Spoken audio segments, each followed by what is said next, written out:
Episode 12, Smear Campaigns, Rewriting the Story. The December Series. Day 12.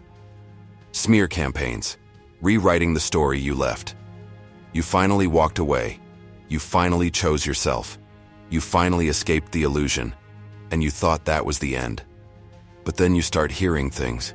Your name is being mentioned in conversations you are not part of. Stories are being told about you that are not true. Your character is being assassinated by someone who claims they loved you. And suddenly you realize, leaving was not the end. It was the beginning of the smear campaign. This is what happens when you unplug from the matrix. When you take the red pill and see the truth, the system does not just let you go. It fights back. It sends agents to hunt you down. It rewrites the code to make you look like the glitch. It turns everyone still plugged in against you.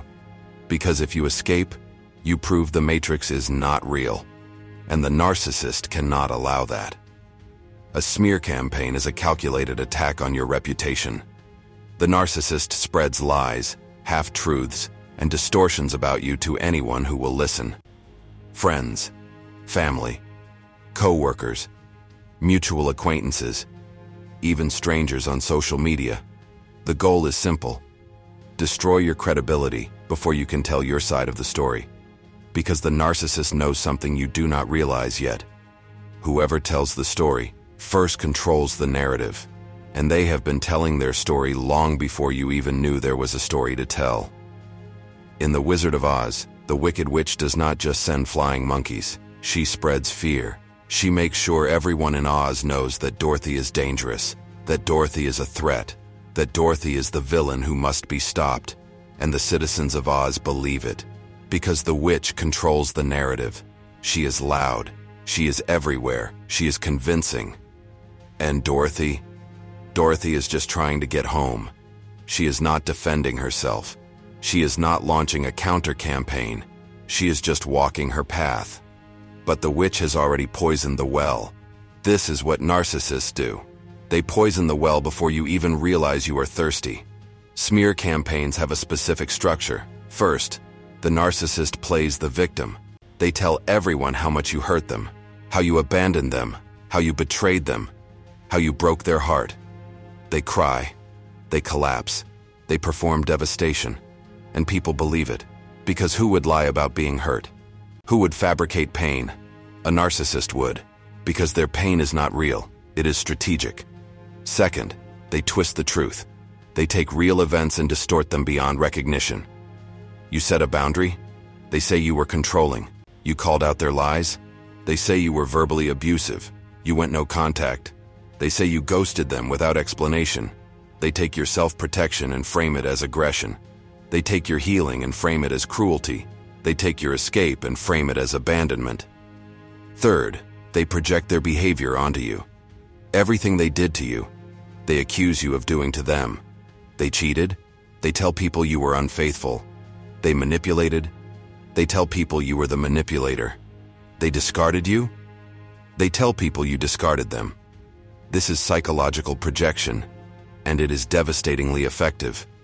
Because now when you try to tell the truth, it sounds like you are just repeating their accusations. It sounds like a he said, she said, and people dismiss it as drama. Fourth, they recruit witnesses. The narcissist does not just tell their story. They get other people to tell it for them. Flying monkeys become character witnesses. I have known them for years. They would never do that. I saw how much they loved you. You must have done something. They are devastated. How could you be so heartless? And suddenly, it is not just the narcissist's word against yours. It is the narcissist plus 10 other people against you. Fifth, they move fast. The smear campaign begins the moment they sense you are pulling away. Sometimes even before you leave. They are already planting seeds. I'm worried about them. They have been acting strange. I think they might be having a breakdown. I have tried so hard, but nothing I do is ever enough. So when you finally leave, the story is already written, and you are already the villain. Psychologically, smear campaigns are a form of social assassination. They do not just attack you. They attack your support system. They isolate you. They discredit you. They make sure that when you try to speak, no one listens. Because the narcissist has already told everyone you are unreliable, that you are emotional, that you are unstable, that you are the abuser. And once that seed is planted, everything you say gets filtered through that lens. You tell the truth, they are just trying to get revenge. You show evidence, they are obsessed and cannot let go. You set boundaries, they are being vindictive. The smear campaign does not have to be true, it just has to be first and loud. Spiritually, smear campaigns mirror what happened to Jesus. In Matthew chapter 26, the religious leaders could not find legitimate charges against him, so they hired false witnesses. They twisted his words. They distorted his actions. They turned the crowd against him. And the same people who shouted Hosanna on Sunday were shouting Crucify him by Friday. Not because Jesus changed, but because the narrative changed. The Pharisees controlled the story. And once the story was set, the truth did not matter anymore. This is what narcissists do. They are not interested in truth. They are interested in control. And if they cannot control you anymore, they will control how people see you. Here is what you need to understand about smear campaigns. You cannot stop them. You cannot control what the narcissist says about you. You cannot control who believes them. You cannot control how the story spreads. The only thing you can control is your response. And here is the hard truth. The best response is often no response, because engaging with a smear campaign only fuels it. When you defend yourself, the narcissist says, "See, they are obsessed with me." When you show evidence, the narcissist says, "See, they are trying to destroy me." When you tell your side, the narcissist says, "See, they cannot take accountability." You cannot win a battle that is rigged against you, so do not fight it. Here is what you do instead. First, accept that some people will believe the lies, and that is okay. Anyone who believes a one-sided story without asking for yours was never truly in your corner. Let them go. Second, focus on the people who matter, the people who know you, the people who have seen your character over time, the people who do not need an explanation. Those are your people. Everyone else is background noise. Third, live your truth. The best way to counter a smear campaign is to keep living with integrity. Do not become what they accused you of being. Do not stoop to their level. Do not launch your own smear campaign. Do not try to destroy them the way they are trying to destroy you.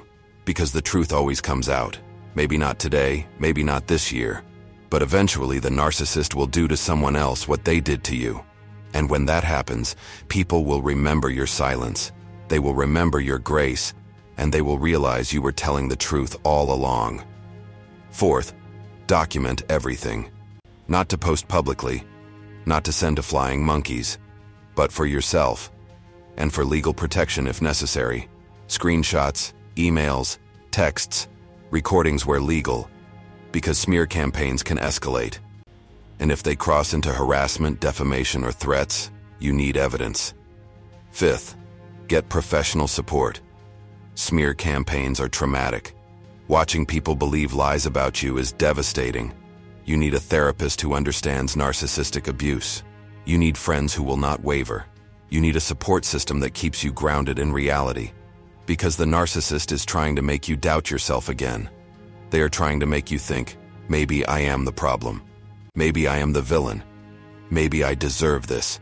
You do not. Proverbs chapter 12 verse 19 says, "Truthful lips endure forever, but a lying tongue lasts only a moment." The smear campaign feels permanent. It feels like the lies will follow you forever, but they will not. Lies have a short shelf life, because lies require constant maintenance. The narcissist has to keep lying, keep manipulating, keep performing. But you just have to keep living. And the truth does not need a campaign. It just needs time. In The Matrix, Neo is labeled a terrorist. Agent Smith tells everyone Neo is dangerous, that he is a threat to the system, that he must be eliminated, and everyone still plugged in believes it. But the people who have unplugged, they know the truth. They know Neo is not the villain. The Matrix is, and eventually, more people unplug. more people see, and the system's lies lose their power. The same will happen with the narcissist smear campaign. This is day 12 of the December series. 31 days to break the shared fantasy. They can rewrite the story, but they cannot rewrite the truth. And the truth does not need your defense, it just needs your consistency. Tomorrow we are going to talk about hoovering, the narcissist's attempt to suck you back in after the discard, and why the vacuum is never as powerful as it seems. Episode 12 complete with Matrix and Wizard of Oz themes woven throughout. The smear campaign connects perfectly to Agent Smith labeling Neo a terrorist and the Wicked Witch spreading fear about Dorothy. Ready for episode 13? Hoovering? Let's keep the red pill journey going.